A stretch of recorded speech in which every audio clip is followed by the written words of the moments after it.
Welcome to the Joy of Sunflowers podcast. We release podcasts here, in part and in full, on the Joy of Sunflowers website. The Joy of Sunflowers podcast is about sisterhood through infertility and pregnancy loss. We cover a range of topics including fertility, pregnancy after loss, and so much more. I speak with a range of people, including wellness professionals, medical experts, and beautiful mamas. The aim of this podcast is to bring you information and experiences that will validate and equip you for whatever season you find yourself in right now. Hi, Michelle. It's great to have you on. Please tell everyone about yourself and why you're here. Well, thank you so much for having me on. And I'm a fertility acupuncturist or an acupuncturist specializing in fertility health. And I've had my own journey. I actually changed my career from architecture to acupuncture and really natural medicine. I started with Ayurveda, and it was really all due to my own reproductive health imbalances with my menstrual cycle, having 3-month cycles, really missing periods since the time that I got my period up until about age 25 when I found an acupuncturist. And I was told over and over again, like, that's just the way your body is. If you want a regular period, then go on the birth control pill. And so I always knew from the beginning, and it was like 17 when I first heard that, it never made sense to me. I was like, why do I need to take a pill in order to be regular? Like, what's going to happen when I get off? You're going to be irregular again. So it never made sense to me from the beginning. I didn't know anything about medicine, but I did. I was very surprised that I did not get a resolution. I was really expecting the doctor to help. So it was my first taste of that, like this Band-Aid that really wasn't a true solution. And I remember years after, like going on and off the birth control pill, going to an acupuncturist, and he sat me down, told me how important the menstrual cycle is for a woman. And then he also said, we look at the root cause, we don't work on the symptom. And I remember thinking, wow, that makes sense. You feel it in your body when you hear truth. So that was basically the beginning of my passion. It like started this whole quest of doing something that felt more aligned to me, that I really believed in. And of course, when something really impacts you, you want to scream it from the rooftops. You want to tell everybody about it. And that's really like why I feel so passionate. And then of course, it led me into fertility health, and which is very much at the core. I mean, I thank Dr. Lee, who was my acupuncturist, for my fertility health. At the time, I wasn't married. I just was lucky enough to find him early on. But I know without a doubt, I mean, I would have had such an uphill battle had I not found him, had I not found that resolution. So it just made me believe in the body. And it also made me realize that Western medicine is amazing. Eastern medicine is amazing. They both have their pluses. They both have their blind spots, or areas that they don't shine. Like if you have a heart attack, you're not going to go to your acupuncturist. You're going to go to the emergency room. So there are amazing things about them, but you cannot take just because they say something because they don't know doesn't mean it's 100%. And the body is incredibly resilient and powerful. And I just remember the time I was 17, I knew intuitively something didn't feel right. So this is where I'm very big on the intuition and your inner wisdom as a person. Yeah, well, I mean, you are your body. Your body is attached to you. You can feel when something's amiss, when something's not right. What was your experience on the pill? So for me, I felt like I retained water more, and I also felt like I might have gained a little weight on it, and I felt a little bit more emotional. I think it like impacted my emotion, my mood, and there was something else. I had recurrent yeast infections as well. Gosh. And that was definitely after that. And now looking back, I know more about it. It can cause that. So it can cause all of those things, but it definitely throws off your hormones. It for sure is a band-aid. I mean, it's good for some things, but I wouldn't say long term. And a lot of doctors say, oh, don't worry about it. You can go on it for 20 years. As soon as you get off, you can get pregnant. Not true. No. Not true. I've seen people come to me and just not get their period at a very young age, not get their period. And so we would work hard with herbals and acupuncture, and we finally would get the period, but it took a while. What's been your experience in terms of how it affects fertility and just the ability to kind of have children afterwards and normal periods? Well, it is interesting because everybody's so different. And so everybody responds differently. Some people just get off and then they get their period next month. Most of the time, even if that is the case, they do start getting symptoms at first until things regulate. The acupuncture definitely like helps get the body regular faster. But generally speaking, if you think about what it does, it's really suppressing like our normal hormone patterns. And we have almost like this thermostat in our body so that whenever anything's a little off, our body responds. We have this like negative feedback system. So, or negative feedback loop. So if it knows that it doesn't have something else, or if it has more of something else, even if it's not from the body, it'll shut off the body's production of that hormone. So it definitely throws things off. I had one teacher who actually, in Chinese medicine, she did a lot of work with fertility. She said it basically makes the ovaries lazy because they don't need to do anything. That's such a good way to For say it. years and years. I was like, okay, that makes sense. Yeah. Yeah, I mean, I know some women as well will go on the pill where they can not have the sort of sugar pill where they are just confusing their body and being like, no period at all. We're made to have these periods. Yes, we don't like them, but we're made to do it. So a lot of women are put off by acupuncture because of like the idea of sort of these sort of needles like going into you. And obviously so many women don't even like needles in the first place. And I mean, you get stuck with so many when you're going through fertility treatments or pregnancies and stuff like that. But this when it comes to acupuncture, we're like, oh no, I couldn't do that. But we're stuck with needles all the time. So do you have any kind of advice or anything about it in terms of like how to move through that fear, and also what it was like for you the first time you went in for that acupuncture treatment, and sort of were you worried about it? Not at all. I loved it. It was interesting because the first time I actually went was in San Francisco. It wasn't Dr. Lee, but it was only a one-time thing. And I went to a school. So they had like students there, and I had really bad back pain. So having something in there really felt good. I was like, I just wanted, because I was like a deep tissue, like I like that deep tissue. So I felt like, oh my God, this is like the release I was looking for. And it really got in there and like really broke up the stagnation. So I'm kind of an anomaly, I guess, on that. Like not everybody feels like that, but I get people that are afraid of needles all the time. So a couple of things. There are alternatives. There's laser acupuncture where they use laser beams for acupressure points, and you could do acupressure. I mean, there are other ways. I mean, they're not ideal, or you could do ear seeds on the ears. It's better to do the acupuncture because you get a lot more. But the truth is, they are hair thin needles. You don't feel them as much as you think you would. And if you do feel something, it's more of the energy. It's almost like when you get a deep tissue massage and you can feel like the nerve. You feel like not like the nerve, but you can feel almost like that feeling of something moving. So people will feel that, and it literally lasts less than half a second. It comes and goes.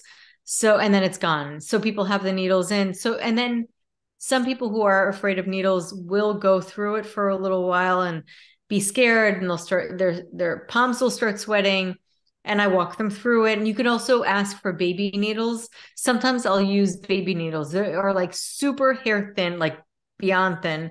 You could barely feel anything. Not as potent, as the other ones, but I'll start with that. And those are the ones that you usually would use on kids. They're very, very, very mild. And so I'll start with that. I won't go as deep. You also have to have a practitioner that will work with you. Yeah. Some practitioners, they almost don't care. They'll treat everybody the same. And you really need somebody who will go easy on you and not stimulate too much right off the bat.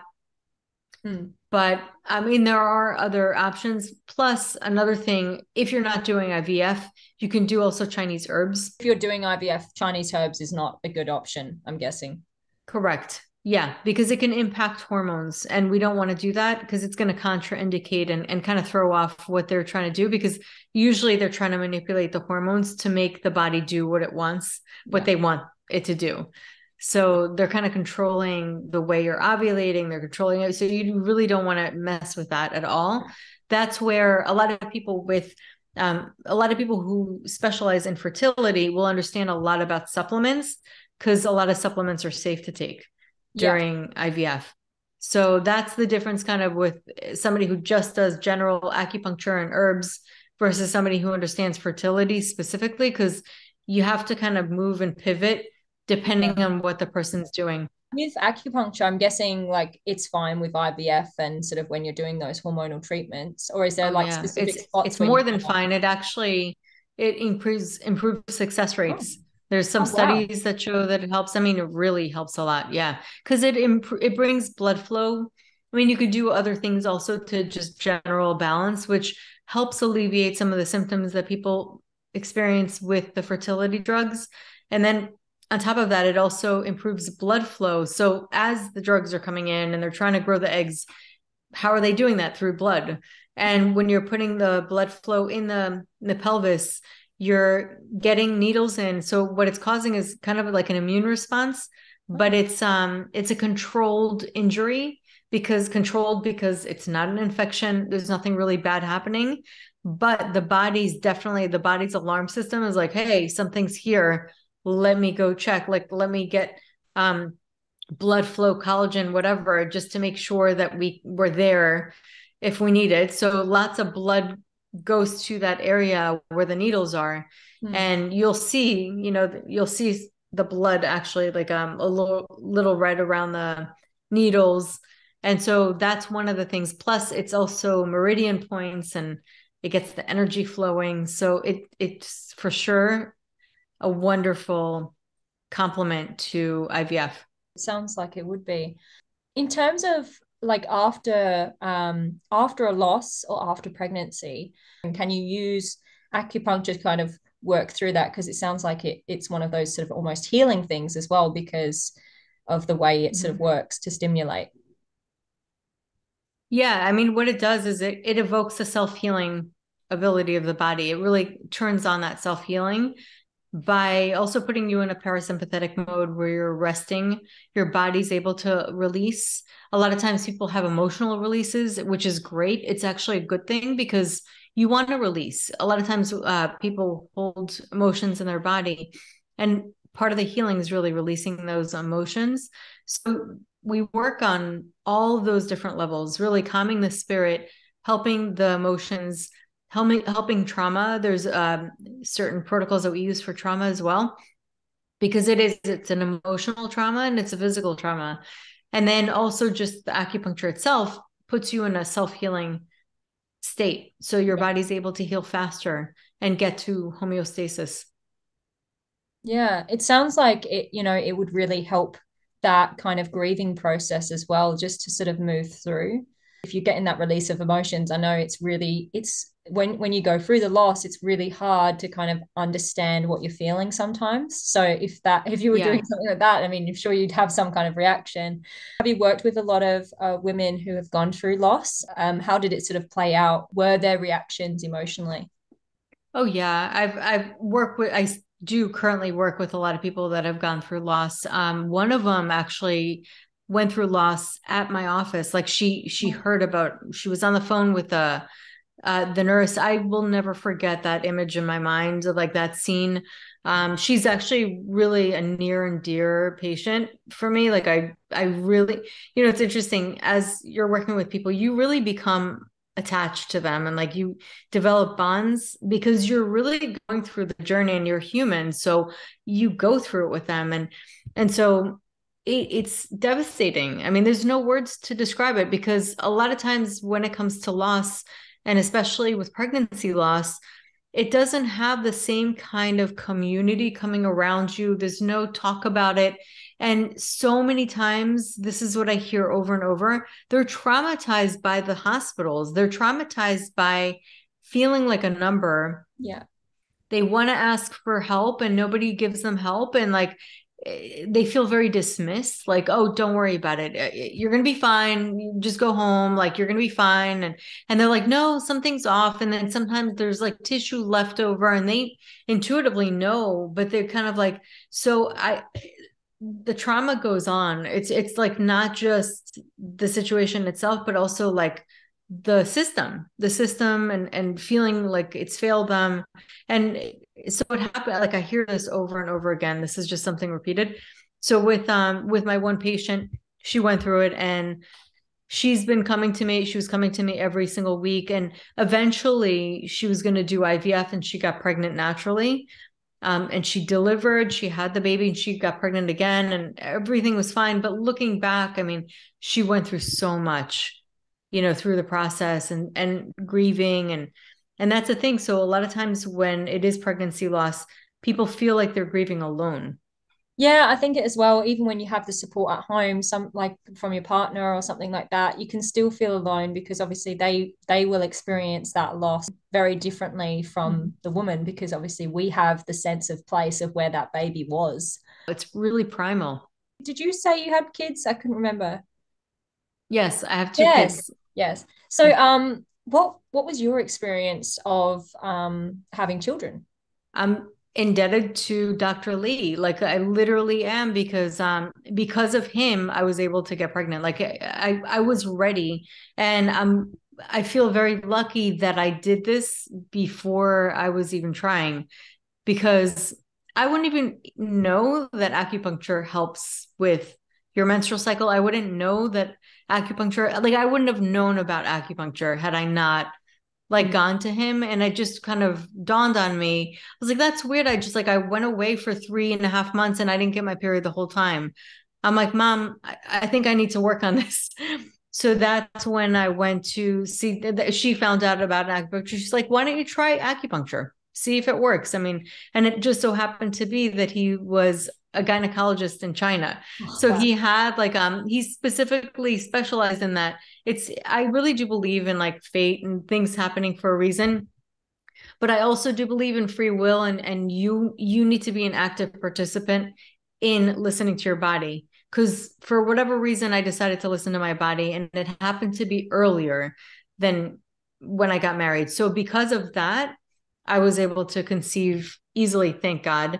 But I know for a fact I probably was not ovulating for about, I would say 12 years, because there's no way. I don't even know what was going on with my cycle. If I'm not getting my period in like for 3 months, 3.5 months, something's off completely. Yeah, I mean, I've heard a lot of stories of women who have had those irregular periods and they didn't have the luck of getting pregnant, and they just kept trying and trying, and this irregularity just You don't happened. know. You have no Yeah, idea what's going on. no, and they tried different things, but it was all obviously like normal sort of medicine that you go to your doctor and they're like, here, have these pills. And it just, Yeah. it just so like perpetuates, because they're not, again, like with a lot of the time with GPs, they don't look, like you said, at the actual root of the problem. They're just going, oh, well, you have this Yeah. symptom, so here's the thing that will help with that. I did actually have a chemical pregnancy before having my kids. So I did experience that, and it was a part of my journey. And, it was early on, as you know, like chemical pregnancies are, and you just never know why or what, or, or if it's going to be something that's repetitive at the time. But luckily I was able to have my kids after. And What was the process to that, to the chemical pregnancy? so basically I just, I saw a positive pregnancy, and within maybe 8 hours, I got a heavy period. And then I went to the Oh, wow. doctor, and Yeah, so because it's chemical pregnancies like super early on. Oh, wow. So it'll show you a positive pregnancy, but it won't even get to the point of like even, I guess technically a miscarriage, but it is. But Yeah. it's just like your body was trying to conceive and then it just right away let go.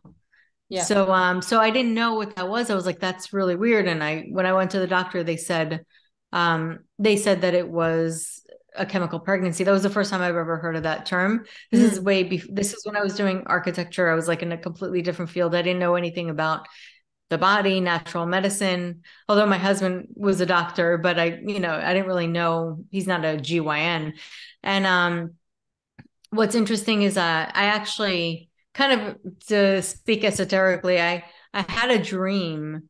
So I saw the positive, I fell asleep. I had a dream of a girl with long blonde hair sitting on top of a washer and dryer or something, kind of playing around, moving around. And I looked at her. I don't remember even the exchange. We were talking and she goes, okay, I'll see you later. And I woke up and I got my period. What's crazy is I obviously have brown hair. My husband has brown hair. He has green eyes. I have brown eyes. So, you think genetics, like what are the odds of, Yeah. having a blonde hair kid? My first, it has brown hair, and brown eyes. My second is blonde hair and blue eyes. And when she was older, long blonde hair. So it was kind of crazy to think about, but there was definitely something to that is almost like, what are the odds?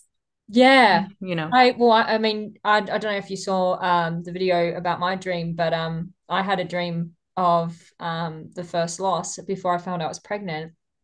And I dreamt that my child was in this like sunflower field and I couldn't get to her. Like she was there, but I couldn't, like I was Oh my trying God. to get to her. And she was so cute and gorgeous. And I was just like trying to find a way. And as close as I got, she just kept moving further away. And then all of a sudden everything kind of felt like it just stopped and it was peaceful. And then she looked at me and smiled. And then like the sun just shone really bright and I couldn't see anything and I woke up. And I was just like, Oh my oh my God. gosh, and this was before I knew about the loss, before I started bleeding. And I was like, oh my gosh, we have to have another baby. And but I was actually already pregnant. And Hmm. and yeah, and then like a little while after I like bled a little bit and yeah, found out I was losing the baby or I didn't have like it hadn't developed properly and stuff. But yeah, it's amazing. Like I still stand by that. That was her. That was the child that I lost. And maybe that was like the goodbye, the kind of like, hi, hi. Oh my God. But Wow. That's really like profound and touching and sad and so many things at once. And it's interesting because I'm listening to an audiobook. It's called The Awakened Brain. I don't know if you've heard of it. I'll send you no, it information sounds good about it. though. But this woman actually, she went through it. She went through fertility challenges and she got pregnant and she had a dream that she lost the baby and she woke up saying no, no, no, no, no, I'm pregnant, I'm pregnant, I'm pregnant. Like she had that dream and then she went to the doctor and then they couldn't find the heartbeat. So it was like a prophetic dream. Like she knew. Yeah. It's so mysterious. Like the whole thing is so mysterious how things happen, but it's a really inspiring story actually because she felt destined to adopt a baby that she felt really connected with, and then after adopting the baby she got pregnant and she felt like they were meant to be siblings, and it happened exactly how it was supposed to. It's a really like beautiful story. I really hope you enjoyed the first part of this podcast. If you'd like to listen to the rest, please visit thejoyofsunflowers.com.